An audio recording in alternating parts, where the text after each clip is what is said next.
soo dhawaada saaxiibayaal waxa garbahayga taagan Sawaadi iyo Yeeshi balse imika magacyadoodu waa Xikma iyo Sahara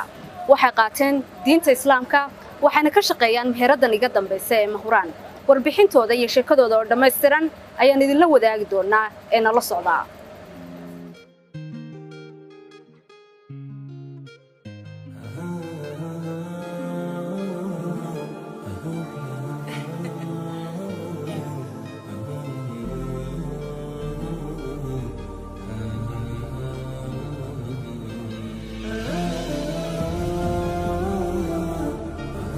dhawaada daawadayaal tani waa sheekada Sahra iyo Xikma oo iminka qaatay diinta Islaamka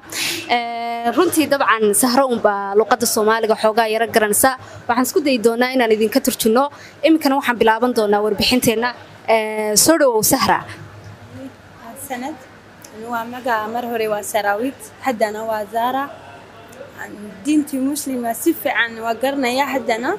laakiin diintii mar hore anu waa Kristiyaanma تفعل ما قريني واحد مهوران شكدي وانقلي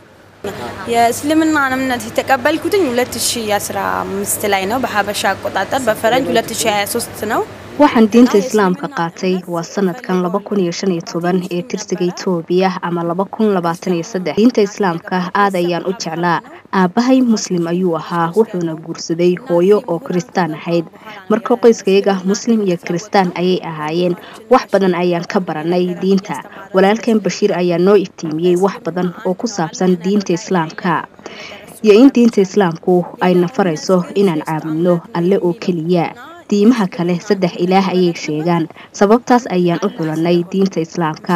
diinta Islaamku waa diin aad u wanaagsan alle kaliya ayaa la caabudayaa labiska dadka Islaamku aad ayuu u fiican yahay oo aan u jeclahay iyo diintuba sida ay isku caawiyaan ay isku gargaaraan ayaa aad u wanaagsan bisha Ramadaan sida wanaagsan ee loo soomo way fiican tahay haddii aan ka hadlo diinta Kiristaanka waxay sheegaan in saddex ilaah uu jiro qaabka dheer xirashadooduna sax maaha waxyaalo badan oo wanaagsaneyn ayaa ka jira balse diinta Islaamka markii aan qaatay aad ayaan uga helay sababta aan u xushayna waa taas dadka muslimiintu waa dad aad u wanaagsan waxayna dhaqan u leeyihiin inay iscaawiyaan maaha sida dadka diimaha kale walaalada muslimiinta ee aan la joogno aad ayay ii dhiirigeliyeen waxay ugu dareen madrasad oo waxaan bartaa Quraanka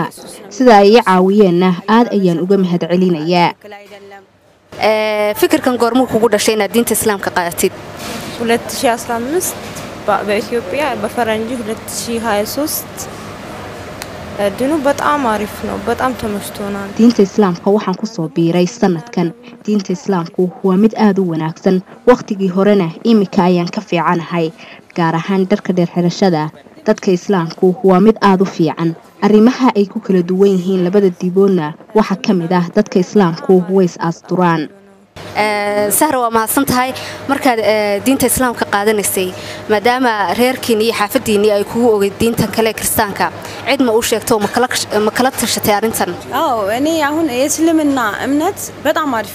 dhammaan qoyskaygu way maqleen inaan islaamay balse iyagu ma rabaan inaan islaamo aabahay waa muslim adeeraday waa muslimiin balse qoyska intiisa kale islama hadalo oo ma wada xiriirno waxaan isku khilaafnay markaan arkay inay ka soo horjeedaan diinta oo ay yiraahdeen maxaad u muslimtay anigu waxaan doortay Islaamka mustaqbalkaygana waxaan rajaynayaa inaan diinta si fiican u barto imika madrasad waan galay si aan u barto Quraanka waxaan hadda ku guda jiraa barashada salaada kadibna alif ayaan ka bilaabi doonaa si aan u barto dhammaan Quraanka